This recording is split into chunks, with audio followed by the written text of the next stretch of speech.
Ju përshëndes të gjithëve të nderuar teleshikues, mirë se vini sot në MCN Informacion, se çdo ditë tjetër do qëndrojmë së bashku në vijim për 3 orë transmetim të drejtë për drejtë, ku do të kemi edhe tema të ndryshme për diskutuar sot në studio. Në pjesën e parë do të flasim për zhvillimet politike, aktualiteti politik, do të komentojmë fillimisht vizitën e kryeministrit Edi Rama në Izrael, çfarë prodhon kjo vizitë dhe ky partnership i ri mes Shqipërisë dhe Izraelit, por gjithashtu do të ndalemi edhe tek protesta e Partisë Demokratike, gjithashtu edhe tek nisma e shoqërisë civile për krijimin e një forumi për dialog politik. Për diskutuar në lidhje me këto, me mua në studio është bashkuar avokati Romeo Kara. Avokat, përshëndes, faleminderit që me mua. Faleminderit ju. Gjithashtu kam edhe kolegun Mariglen Kume, faleminderit. Merci. Avokat, fillimisht për të ndalur tek vizita e kryeministrit Rama në Izrael, si e pat këtë vizitë? Çfarë sjell për Shqipërinë kjo aleancë e re, le të themi? Aleanca nuk është e re, por është tashme këto vite post-komunizëm ka qenë tema e ditës gjithmonë, kur palët janë puqur bashkë në takime diplomatike, po dhe në bashkëpunimet ekonomike, politike, të sigurisë i kemi ne prej shumë vitesh. Unë mendoj që ka një përfitim dyanshëm. Në këtë moment është për dy liderët, edhe për Netanyahu, po dhe për Izraelin si vend. Pasi kemi një tërheqje mbrapa të Europës në raport me disa figura në Izrael, siç ka dhe një përfitim të tij vetë Rama në mënyrë personale, duke parë proceset brenda vendit dhe një turbullir pothuaj në të gjithë spektrin, pak të mënyrë horizontale,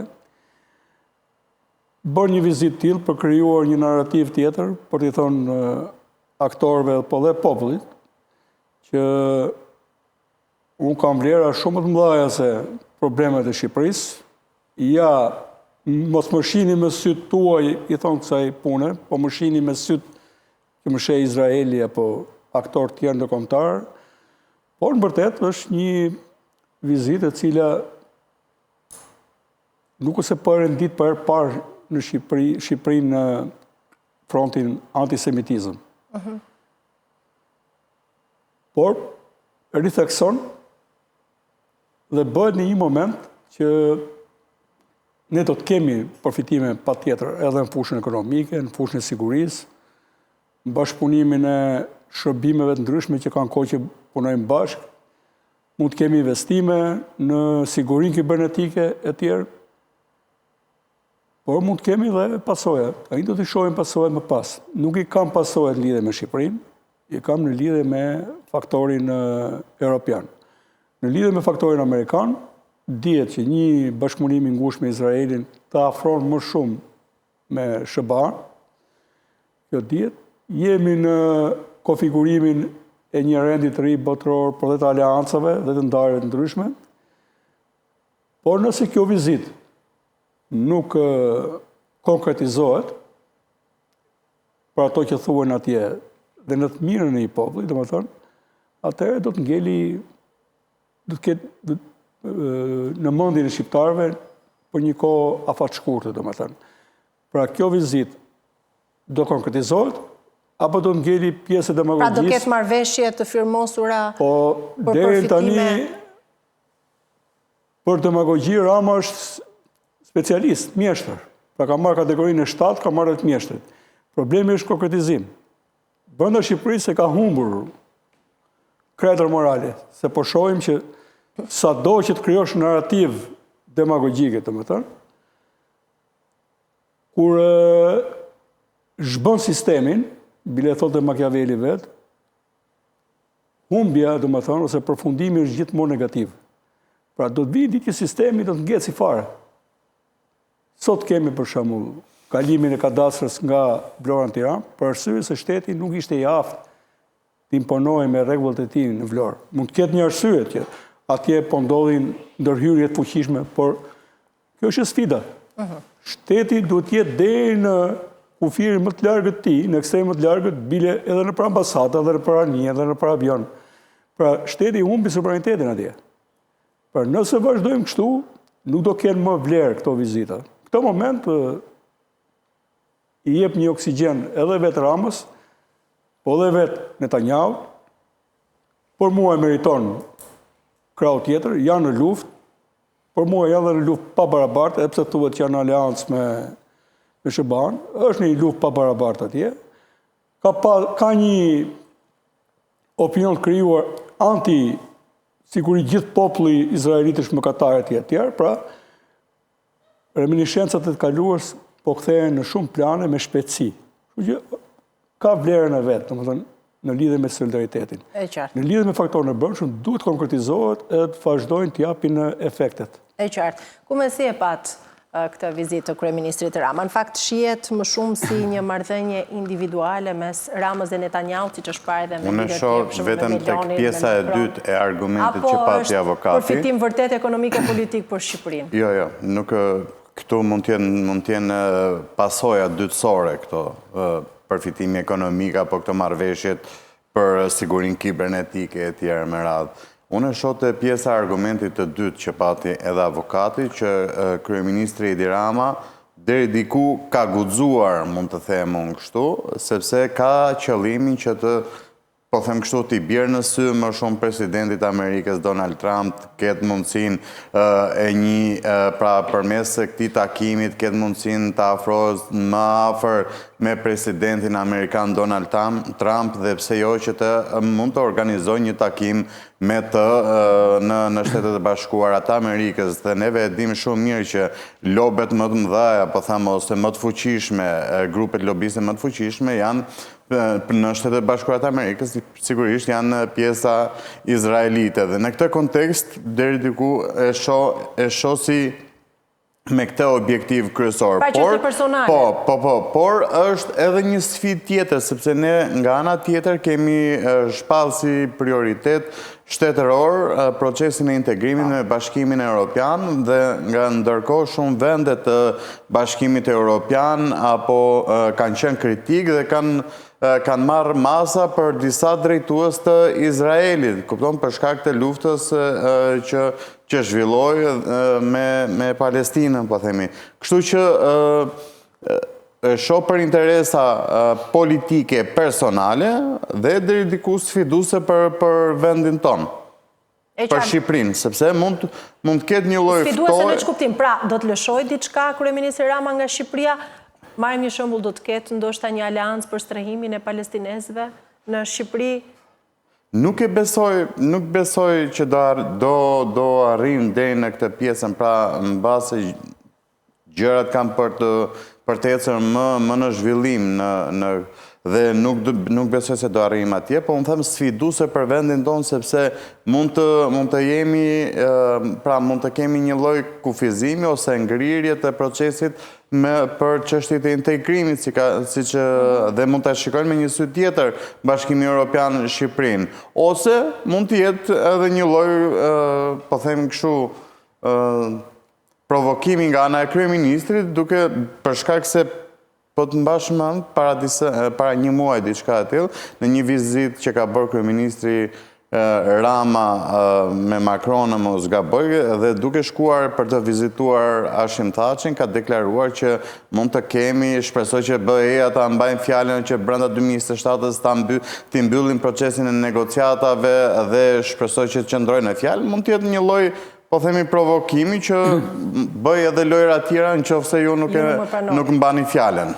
E qartë. Në këtë logjik avokat, se pak më herët ju tha që do të ketë edhe përfitime, po do të ketë edhe pasoja. Tani duke u nisur edhe nga pjesa e Bashkimit Evropian, nga marrëdhëniet dhe aleanca e Shqipërisë me vendet e Bashkimit Evropian, aspirata për t'u antarësuar në Bashkimin Evropian, si do të jetë marrëdhënia e Shqipërisë me vendet e Bashkimit Evropian, të cilat nuk pranojnë atë që po bën Izraeli sot?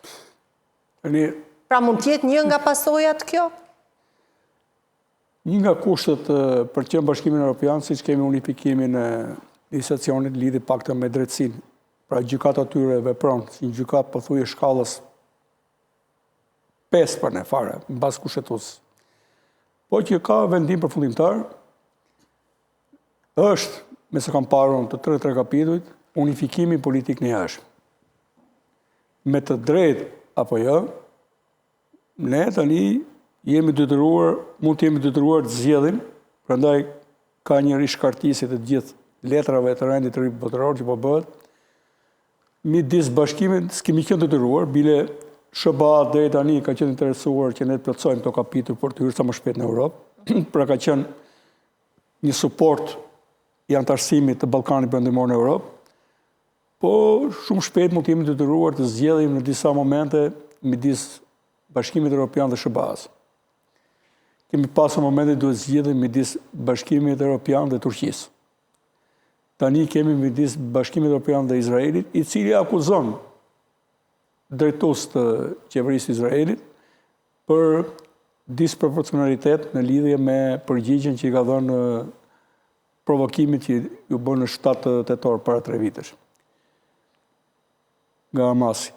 Tani, këtu ka interpretim, Izraeli dhe SBA nuk e njohin gjykatën ndërkombëtare të Hagës, nuk kanë detyrime, ne i njohim. Tani, unë e di që Shqipëria ka një realitet që është një vend i vogël dhe i duhet luajë me ekuilibra shumë të brisht. Pra, unë përmenda Turqinë, Bashkimin Evropian, Izraelin dhe Amerikën. Po kemi edhe vendet arabe që ne i kemi pasur miq për të çuditur si në këtë kohë, po dhe para komunizmit. Me disa prej tyre kemi bashkëpunime. Kryeministri ka qenë dhe atje. Ka shumë prej tyre si Katari, edhe pse duket që financon Hamasin, po edhe streon, po krahun tjetër dhe bashkëpunon me Izraelin. Apo Arabia Saudite, Egjipti e tjerë. Pra, edhe ata vetë janë të ndarë në këtë pikë. Realisht ne duhet luajmë një ekuilibër shumë të hollë politike të jashtme, diplomacie. Këtu mund të ketë risk. Nëse ne do bëjmë një politikë të tillë, ne jemi një kryqëzim i tillë. Cili do të ishte risku më i madh për Shqipërinë? Pesha më e madhe. Jo, risku më i madh do të ishte që të bllokoheshin. Ju nuk jeni në hap me ne, bllokohen, ata do të vinë shkallë dhe shohim si do përgjigjen. Besoj që nuk është një farë mënyrë në Shqipëri detyruar të luajë këtë lloj politike. Pavarësisht që Rama kërkon të luajë për interesin e vet, dhe kjo dihet domethënë. Se ka një narcisizëm që po i shtohet, delirantizëm e tjerë. Dhe prandaj përmendëm Machiavellin se ai në funksion të këtyre dy karakteristikave që unë thash tregon që sa do të përpiqet të ngrejë një fitore të lumbasës rreth tij personale, po duke bjerë shtetin. Pra, ky është rrëzimi i shtetit. Tani Rama ka thënë vetë që para një jave ca a pak më tepër që kemi një dështim se tu është politikë në jashtëm. Pse e kemi? Ne nuk pam një analizë.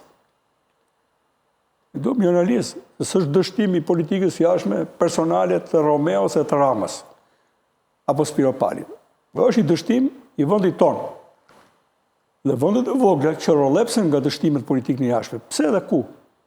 Dhe çfarë duhet korrigjojmë ne? Se politikë në jashtme e ke bërë vetë deri tani. Kemi justifikuar në heshtje mos realizimin, mos rritje, mos maturimin e institucioneve brenda shtetit, se ke pasur shumë punë me politika globale. Po tani, edhe duke qenë ti atje ka dështuar, kështu që kjo është një vizit për mua që i jep një oksigjen përkohshëm Ramës. Është pikërisht që thot Marengdjeni, ka qenë aleati i tij, ka qenë Netanyahu i fuqishëm, edhe në zgjedhjet e 11 majit, aleati i tij ka qenë edhe SBA, por kjo aleancë shkon në favor personal deri aty ku nuk cënojnë interesat midis dy vendeve.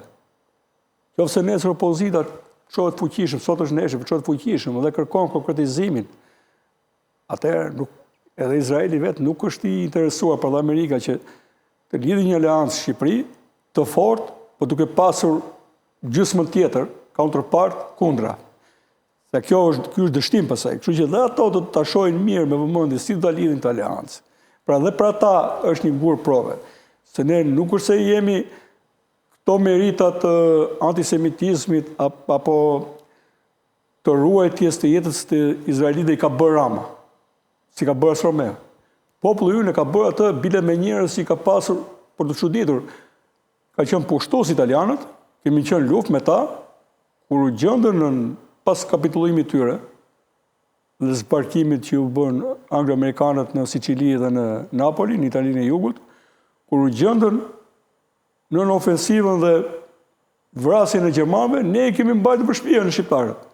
Sidomos unë që vi nga zona e Jugut, aty kemi pasur goxha të shtrirë për shtëpia. Pra, edhe pushtuesin, ku ka kapitulluar, ne kemi respektuar pothuajt gjithë konventat ndërkombëtare se si duhet sjell me robën. Bile i kemi mbrojt, dhe ata janë ingranuar dhe ka rastin e Albano Karizit, që ka emrin pikërisht se baba i tij u shpëtuar nga i familje shqiptare gjatë lutjes së dytë botërore. Pra ne kemi edhe raste të tjera për treguar që jemi popull qytetëruar, shpirt madh dhe human, me gjitha dimensioni human i shqiptarëve. Tani këtë dimension e mori sot dhe tha jemi ne, por nuk është Shqipëria. Unë jam thot kryeministri i Shqipërisë. Nuk jemi ne, se tani nëse je ti, atë e ti edhe gjendje këtu brenda. Se ne bo probleme, bile ka një vlerë se ne po kujtohemi që pas kemi qenë dikur njerëz, se tani nuk po sillemi si njerëz, me njëri tjetrin këtu brenda. Pra, këtë na revoko këtë ndjenjë të madhe, futet brenda partisë tënde, mos zihen si qenë për copa, futet brenda edukimit në për shkolla, në për këto. Pra, këto duhen parë mënyrë reale. E dyta, si do të jenë këto kontrata? Ne vërtet jemi rreshtuar në antisemitizmit. Por, te njoftimi zyrtar thuhet edhe për disa marrëveshje. Si do jenë to? Do kenë një skedur në emrin të interesuar. E të shohim dhe këto marrëveshja, do jenë në favor dy vendeve, apo në favor një vendi dhe disfavor gjithmonë Shqipërisë. Kjo ngel për të parë, dhe këtu është opozita që të jetë konstruktive, t'i shohim me laps në dorë, me qetësi, pa emocion politik, shohim në vërtetësi. A janë këto në favor Shqipërisë apo jo? Dyta dhe opozita mund të ishte atje, një opozit. Mund të ishte atje, pse? Se pozit plus opozit, përfaqësojnë popull shqiptar mënyrë përbashkët. Sigurisht. Mariglen, mes bashkimit e... Po, kishe diçka përshtuar. Më duket edhe pyetja në të linë shkon. Bashkimi Evropian, Shtetet e Bashkuara të Amerikës, pra është një...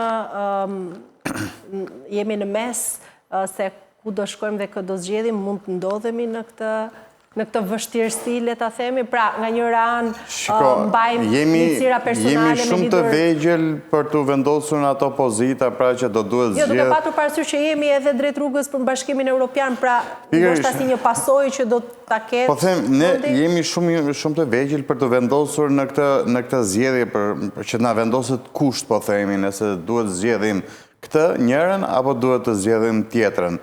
Kështu që besoj mund të ecet në të njëjtën linjë, pra mirë me të dyja, siç kanë qenë edhe deri tani aleate. Por unë duhet të them diçka, Alda, nisur nga vizita e kryeministrit Edi Rama në Izrael, ditën e djeshme ju drejtova me disa pyetje Komisionit Evropian, të cilët po brenda ditës, dje pas dite vonë, më kthyen, unë i kërkova nëse do të kishin një koment, si e shohin vizitën e kryeministrit në Izrael, nisur edhe nga ato që parashtrova në fillim, dhe me një gjuhë të drunjë, po themi të akullt, të ftohtë, thanë që nuk do ta komentojmë vizitën e tij atje. Nuk thanë as që, okej, një protokolli dy vendeve, partneriteti mirë, apo gjithë, por ishin pra janë duke pra nga përgjigja më bën të kuptojnë diçka e akullt e pa preferuar. Dhe ishte një përgjigje kaq e ftohtë. Kjo unë këtë e marrë si një sinjal, e shoh si një sinjal që sigurisht nuk është se është mirë pritur në një kohë kur janë këto rrethana në të cilët i tham pak më përpara. E pikërisht pra për këtë, a do ta vërë Shqipërinë kjo në pozita jo të favorshme në rrugën e antarësimit? Ndoshta do ketë? Nuk besoj mbase thash, prandaj edhe përmenda pak në fillim, mbase e ka luetur si sfidë që në qoftë se ju nuk vi qëndroni atyre premtimeve që janë dhënë për të mbyllur kapitujt brenda 2027-ës, unë po shoh edhe aleanca të reja, edhe marrëveshje të reja, apo po shikoj orientimin tjetër, dhe njëkohësisht këtu edhe kërkon të shfrytëzojnë qasjen që ka Izraeli me Shtetet Bashkuara të Amerikës, dhe shikon si një partneritet më të fortë dhe më të më të Është volitshëm interesi më i madh kume në këto momente, nëse e ka për interesin personal të Ramës, që t'i bëjë qefin Shteteve Bashkuara të Amerikës, pra të tregoj këtë figurën e mirë tek Donald Trump edhe për probleme e Ramës, pra do ta mbroj kjo nga spak. Shiko, këtë pjesën pastaj me drejtësin, nuk di të them dhe nuk e di nëse sa implikohet vetë kryeministri apo të tjerë, se nuk besoj se do i thonë gjë për ministrat, apo do kërkojnë që të mbrohet nga drejtësia për ministrat e tij. Por, thash, sigurisht marrëdhëniet e kryeministrit të Shqipërisë me Shtetet Bashkuara të Amerikës, duket sikur kanë pasur një lloj ngrirje, po themi, jo ftoje apo afrim, po një lloj ngrirje, dhe kjo sigurisht është interpretuar dhe është komentuar në Shqipëri edhe nga opozita si një disfavor ose ka ardhur si një pasojë për shkak të korrupsionit, për shkak të dosjeve të mëdha si ajo e Akshit apo të tjera me radhë, dhe në të tillë formë, në të tillë konteksti, kryeministri patjetër intereson që sigurisht mbase përmes një miku strategjik të SBA-ve siç është Izraeli, të gjejnë edhe kanalet e komunikimit për të arritur deri në Shtetet Bashkuara të Amerikës dhe në një farë mënyrë do t'ja kishte më pak nevojën politike edhe Bashkimit Evropian. E qartë. Avokate mendon kështu, pra Rama nëse e përdor për një çështje personale këtë vizitë dhe këtë partnership me Izraelin? Po, do ta përdor patjetër dhe të dy vendet do përdorin, pasi Rama shkon atje dhe në fjalën e vet përmendi dhe qenien e firmosjen e bordit paqes. Pra, u pa qartë që Shqipëria si aktor i orëve të para në këtë bord do të luaj krah për krah SBA-s si një aktore që është e vendosur në luftën kundër antisemitizmit. Pra, do t'jetë një faktor pro-Izraelit në këtë bord, edhe në menaxhimin e Gazës, po dhe krizave tjera. Pra, lidhen këto, është e lexueshme që një afërim me Izraelin të hapë një derë në SBA, mund të, unë nuk e di, po duke parë dhe krizën në Greenland dhe përballjen tregtare me tarifa të tjerë, mundet Shqipëria të vihet nesër përpara faktit me SBA-n apo me Bashkimin Evropian. Mund ta kemi këtë. Kemi raste të veçanta në politikën e jashtme. Tani nuk kemi aq të ri, por unë mbaj mend në krizën e Falklandit, kur gjithë NATO bashkua kundra Argentinës, italianët abstenuan, bojkotuan. Për arsye se edhe sot atje mund të jenë rreth 25 milion italianë, pra pothuaj gjysma popullsisë janë italiane, 35 mund të jenë në Brazil, dhe duke qenë që ka një element italian fuqishëm, ata thanë ne jemi rast i veçantë, nuk bëjmë luftë me gjakun tonë. Mund të jetë përjashtim nesër për Shqipërinë për raportin që ka si me Izraelin, për shumë po dhe me Turqinë. Kemi më shumë shqiptarë jetojnë në Turqi sesa në pjesën tjetër Ballkanit, pra Ballkani Perëndimor, përfshirë Kosovë, Shqipëri, Maqedoni. Pra duhem jo më kot të thashë, Shqipëria ka qenë detyruar, është detyruar të luajë një politikë të brisht, me ekuilibër të brisht në politikën e jashtme. Nuk është e thjeshtë, më thënë. Mbase deri tani në mënyrë të kreative e ka përmbushur. Këtë gjë ka bërë më mirë Rama deri tani. Gjë tjetër nuk ka bërë. Këtu brenda vendit për mua ka dështuar me sukses dhe sa më shumë dështon këtu, më shumë jep rëndësi politikës jashtme. Kjo është vetëm për fituar oksigjen. Se në fundit këtu nuk të mban as Izraeli, as SBA-ja dhe as Bashkimi Evropian, këtu të mbajnë këmbët e tua, domethënë. Nëse do të kishte një opozitë reale, do i thonin puthu me milon për politikën e jashtme. Avokat, para se ta mbyllim këtë pjesën, a mund të ekzistojë dhe duke parë edhe shembuj nga e kaluara, për shembull mitësia me Giorgia Melonin, refugjatët në Gjadër, e tjerë më përpara, mund të ndodhe edhe me Izraelin kjo? Pra mund të ofrojmë Shqipërinë për strimin e palestinezëve për përfitimet tjera? Do të vazhdojmë të japim, se është pjesë të dhënë e sovranitetit, ajo që është në Lezhë. Japim sovranitet atje, Atëherë ta bëjmë Shqipërinë që të jetojë një person, Allah i qoftë atij dhe arram të popullit pëse. Giorgia Meloni, misi mu të kështë lidhë me Rama për para se ty në të ajen politikë ose Rama politikë. Të nuk janë misi që vazhdojnë për te i politikës. Nëse këtu të kalohet Shqipëria dhe është personi, pra lideri e shef Shqipërinë si mjetë dhe fatet e saj për të menagjuar në funksion të karierës, le trajtohet nesër në formë më të egrë që parashikon kushtetuta. Bolli kemi dhënë suverenitet ala bagve që kemi brenda Shqipërisë, që nuk e meritojnë as emrin kriminal, se oje kriminal, oje spion policie, oje i përzirë me politikën. Pra, ashtu lloj kriminali, ato e më bashkëbozok, nuk janë as kriminal. Bolli kemi dhënë atyre tani, edhe oligarkëve, japën dhe këtyre të huajve, shto i suverenitet u iq atje, atëherë Shqipëria që është prej geografike, si që thanë kone Bismarckut. Për këto punë, duhet kemi jo një opozit thjesht që rritë këshupi, por një opozit qytetare. Do ta diskutojmë vetëm pas pak edhe shqiptarëve se kjo të kalon ndasim politike partive. Pra, mua nuk më interesojnë këto. Ne duhet jemi në raporte korrekte dhe të mira, po s'më intereson fare a bën të krushtime me Melonin, apo me Romeon, apo me Maringlenin. Mua më intereson që vendi yt të jetë korrekt e të jetë i sigurt në këtë gjendje në politikat të luajë mirë me politikën e jashtë. E qartë. Mirë, ne do të shkojmë një hapësirë shumë shkurtër publicitare dhe do të rikthehemi sërish në studio. Rikthehemi sërish në studio, do të vijojmë të qëndrojmë së bashku drejt për drejt në MCN Informacion. Tani do të flasim për zhvillimet politike përsa i përket atyre që vinë nga kampi opozitar. Në fakt, disa përfaqësues të shoqërive civile kanë marrë përsipër bashkimin e opozitës në një të vetme, duke krijuar kështu një forum për dialog politik. Bëhet fjalë për anëtar të tillë si Ermal Hasimja, Redi Rama, Hektor Ruçi, Florian Haçkaj dhe Altin Gjeta. Ku me si e shihni këtë nismë të këtyre personazheve pra për të bashkuar opozitën?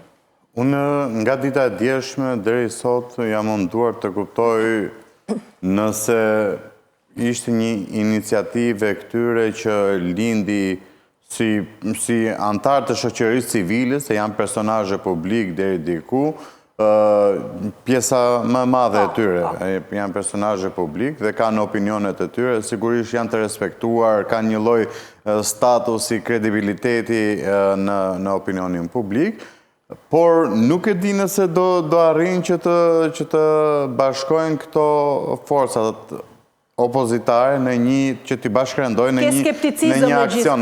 Absolutisht. Dhe jo për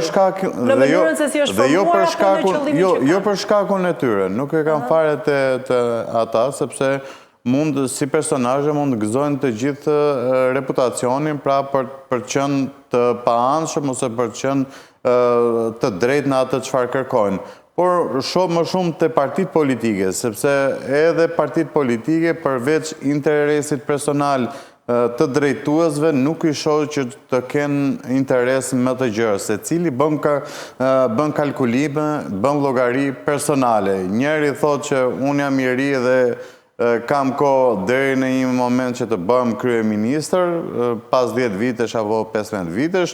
Dikush tjetër thotë që unë dua të ruaj numrin 2 në vend, pra që të jem kryetari i opozitës, dhe në këtë kontekst nuk u arrit një bashkim në një tryezë që e thirrri zoti Berisha më përpara. Dyshoj që mund të arrihet deri më tani nisur edhe nga qëndrimet që kanë patur kryetarët e partive opozitare. Nuk është e njëjta gjë ta thras zoti Berisha dhe ta thrasin disa persona nga shoqëria civile. Pra ka një farë ndryshimi. Në fund e njëjta gjë, se për çfarë po bashkohesh dhe a do bashkohesh, a do bashkërendosh aksionin. Sigurisht sepse ata duan secili të marrin më shumë të marrin më shumë pesh në atë çfarë do të bëhet, në aksionin që do të ndërthurin.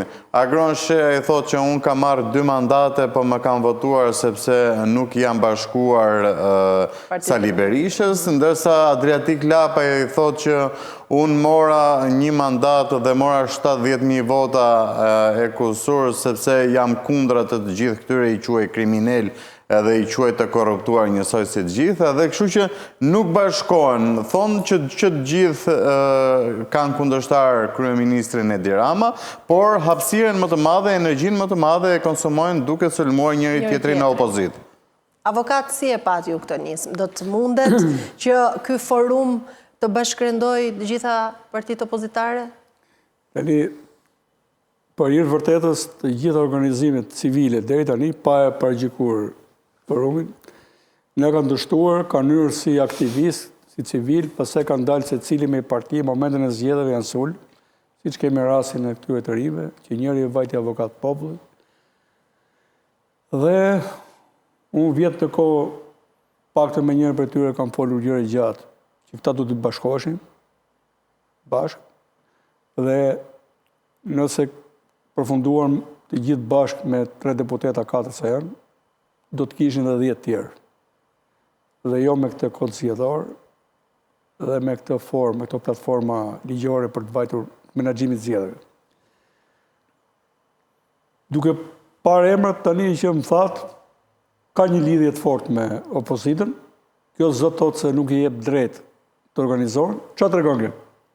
Deri tani tregon insuficiencë nga opozita për të kaluar nga një protest mobilizuese, që tregon forcë, në alternativë qeverisë të besueshme. Pra, që të shkojnë drejt një plotësimit strategjisë të një opozite të plotë.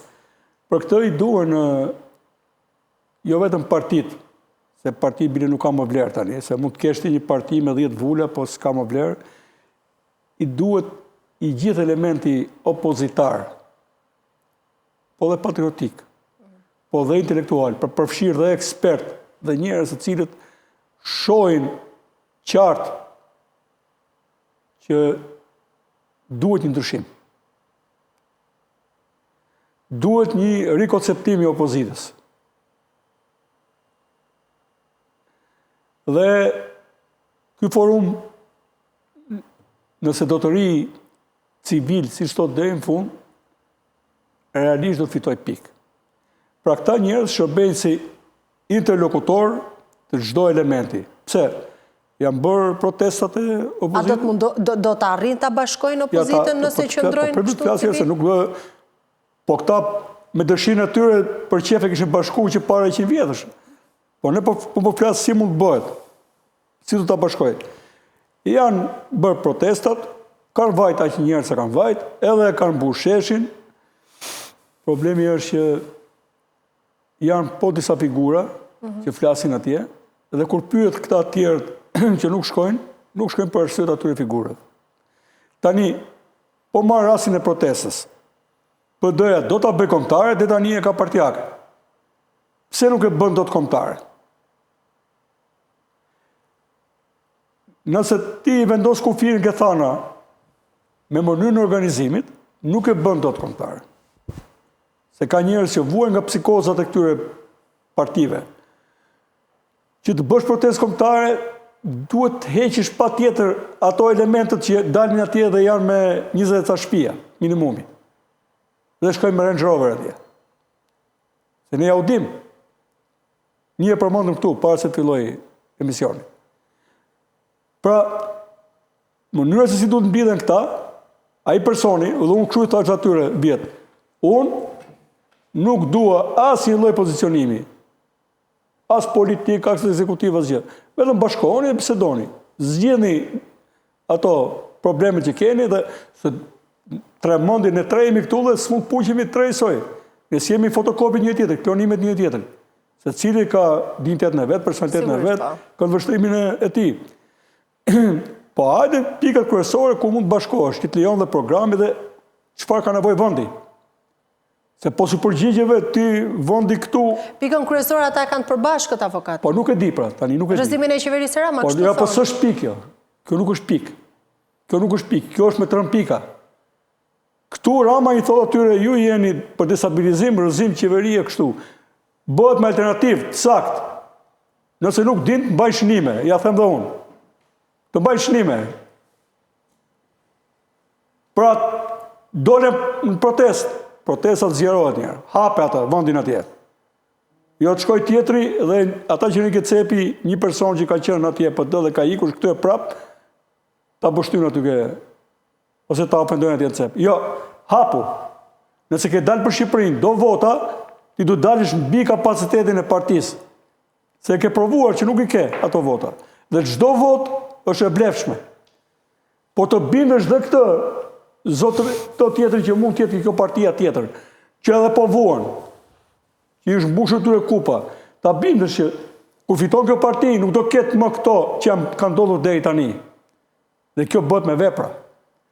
Të shkojnë tek hallet e qytetarit. Për shembull, ardhe e ka dasërës këtu, po e marrë së shumë. Pra, a krijon do ta solidarizimin dhe një person duhet dalë, thotë, unë s'kam lidhje, unë vetëm du t'i organizoj. Dhe jo të dalë tu si civil dhe pasaj të shkoj atje. Po e marim sikur kanë dalë për të bërë këtë gjë. A do të mundet, për shembull, ku me tha pak më lartë me të drejtë që njëri synon të jetë kryetari i opozitës dhe të vijojë tjetër. A do të bëj lëshime ndoshta zoti Berisha dhe do t'i bashkohet kësaj tryeze duke rrezikuar edhe pozicionin si kryetari i partisë? Morë vesh për pyetje të gjatë fare. Tani edhe një intereson fare se ku shkon Berisha dhe ku shkon Romeo edhe mama e Romeos. Po ta them kështu në kuptimin këtu. E qartë, po Partia Demokratike udhëhiqet nga zoti Berisha. Zoti i madh. Tani do lesh ta flasim? Po. Unë di që udhëhiq Berisha dhe kur ishte Berisha, kur ishte Luli. E ka udhëhiq Berisha. Unë po flas për kriju opozit. Nuk mjafton. Po mjafton të Berisha, po e thoni merre ti se na ka lodh ky tjetri. Edhe pse ke bërë 1001. Merre më. Ai e zoti ta marr. Po nuk mjafton më. Tipë të mu Berisha, po që këtu nuk bëhet ajo punë. Pra, a ka mundësi të dali nga kurthi ku është opozita? A ka mundësi të dali? Ndryshe Dorina tjerë, nuk do bëhet, po nuk do bëhet më. Pse nuk qohet Berisha? E dyta, që të bëhet opozita është më gjërë se kaq, se nuk do cilin zgjidhje nga hëna këta. Tu ka qenë këta, me ne kanë qenë për studio, gjitha. Që të bëhet opozita të ketë një platformë të qartë proteste, një platformë të qartë me drejtësinë. Qa raporti do bëj me drejtësinë? Një platformë të qartë në anën ndërkombëtare, këto të treja. Paralelisht, dhe kur del protest, kam dalë me 1, 2, 3 me kërkesat, që janë kërkesat bile mundësisht në thelb reforma. Për shembull, ai djali që është pushuar nga puna në detori ka Dazës Vlorës, që ka pushuar ta se duan ta të pushojnë ta, të shkojë gjithë PD-ja edhe ta bllokojë aty institucionin. Ai të mos pushohet një, e të shkojë për shpëtimin e tyre me vepër penale në burg, dhe të vihet kjo. Pushimet e pa drejta nga puna të jetë vepër penale. Pra, kur bëjmë këto, mos ma ndërpritë, ajta se kam shumë të sakë. Jo, nuk po të ndërpritë, po mundohem të kuptoj, sepse ne gjithmonë flasim që opozita duhet të bëj këtë. Po pse ma këtër, po ta them më një konkrete, ti vazhdojnë e këtër opozita Berisha, po ta them kështu më, nuk duhet një opozit që të shpëtoj dhe Berishën bile. Jo Berisha të shpëtoj ne. Po ku është? Po ku është, e kam unë ke shpi, hajde një ndargët e o japë. Unë po të japë këtu tani. Po të japë tani. Tash platformë, protest, politikë një ashtë kështu. Të qojnë më shqiptarë, ku janë? Në gjdo kryqitet, në gjdo qitet e Europës. Të qojnë e të protestojnë për korupcion e të shmëndu që në Shqipëri. Të qojnë, të organizojnë. Dhe shqiptarë dhe të tash, të qojnë, të bëjnë një kod tjetër zgjedhor. Tu, tani vetë opozita, kryesore që që për kjo bëhet me instrumentat, që se qënë shqiptarët, po jo pa kemi parti sindikatës, po sindikatat mund bëjnë këtu që është problemi. Unë po them për të gjitha, po them të kërkojnë reformat sakta, se mund të kryosh reformën duke që në opozit edhe kryon komplet të platformën për të marrë pushtetin. Se kështu, ky pushtet do të lejë gjithmonë pësën me këto dhe kod zgjedhor në pushtet dhe për dojnë force parë. Tani, vetë për doja e ka dëshirë të punë, po një moment thot, pritë se mi hikë një loj atuje që ka mundë si opozita kryesore. Partit më të vogla, këtu jam abitur unë, që partit më të vogla, si ajo e shejt, në vëndit të bashkohen, këtu, du t'ishin ata që ta kërkonin këtë, se atyre u leverdis më shumë, po se kuptojnë, edhe ato ruajnë atë përqarën e tyre. Atë e të bëjt nga para më. Se unë me të me mund të kemi parti dhe më kam votuar 60.000 veta. Po unë si jam pronari 60.000 veta. Ata 60.000 nuk jam budalej. E kuptojnë që Romeo, që Roleps nuk votojnë më për Romeo. Këta kanë një koncept gabuar për votusin. Votusin duhet ta sjerën votusin. Kjo të shërben ty dhe prandaj ju folja për një punësim, për një minimum jetik, për një tjetër, për status, për rindërtimin e sindikatave që janë. Se i shuajtën dy partitë në ballë sindikata, ku i kanë? Tani ti duhet t'i përdorin si kanë më. Pra të gjitha këto krijojnë gjithë elementin, gjithë spazën opozitar të krijohet nga e para. Dhe ky forum mund të luaj, s'ka përsi të do e bëj ky, ishte për ta bërë, mund ta kishin bërë, po mund të luaj në këtë moment një rol interlokutor i pavarur dhe personi që e bën, apo ata 2-3 që e bëjnë, ta zhveshin veten nga interesi vetjak politik. Edhe të thonë, ore, se kur e zhvesh, të detë dhe më mirë, ajo më sakt, edhe ai loj e sinqert të bëhet. Më mirë zhvishe vetëm, dhe Aleksandri kur nis luftë zhveshi vetëm nga pronësia komplet. Tha po iki parë s'ka më këti mbrapa.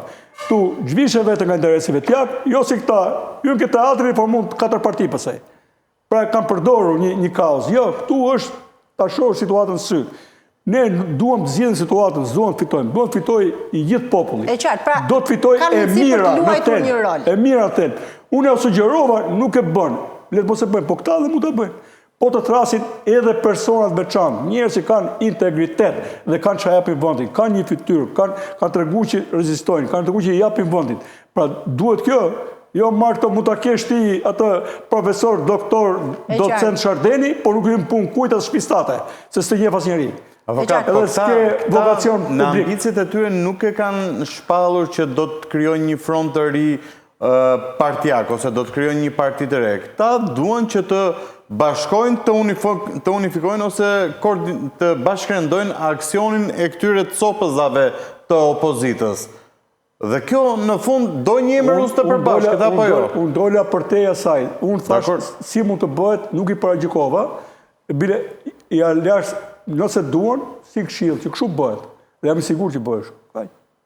Për teja saj, këshu bëhet. Unë këtë solidarizimi i çdo faktori, qoftë politik, qoftë individ, qoftë sindikat, qoftë ekip futbolli, ku ta di unë, basketbolli, çfarë duash ti, rreth kësaj emergjence që kemi ne si publik.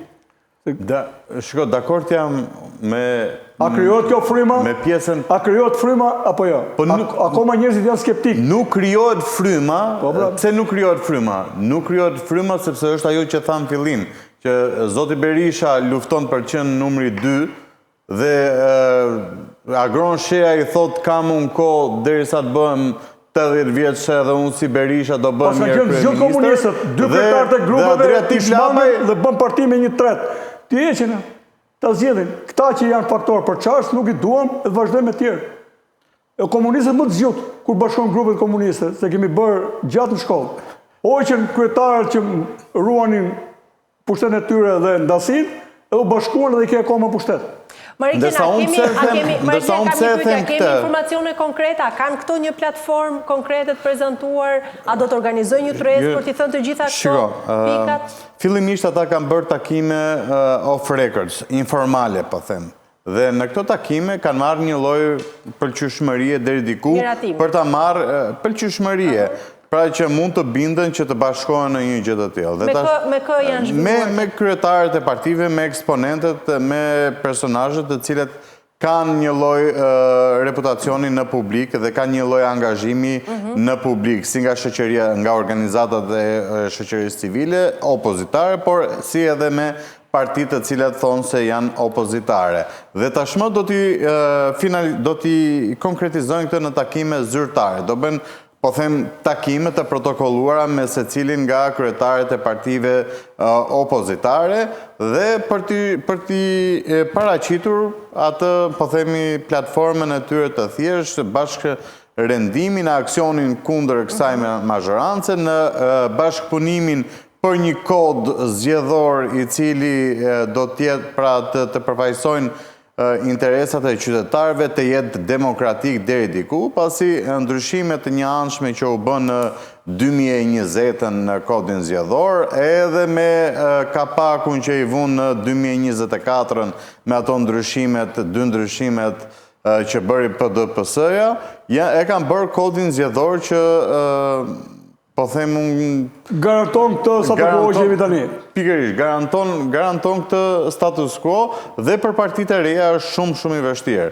Dhe nisur nga ajo çfarë patëm një lloj retorike në distancë më përpara, midis Ramës dhe Berishës, që kryeministri tha që ta bëjmë parlamentin me 100 deputet, edhe Berisha ndërkohë pas 1 muaj e 2 muaj të asaj deklarate tha që për Partinë Demokratike ka qenë një ide e hershme ajo e parlamentit me 2 dhoma, pra që shkonte edhe kë me 100 deputet të cilët zgjidhen.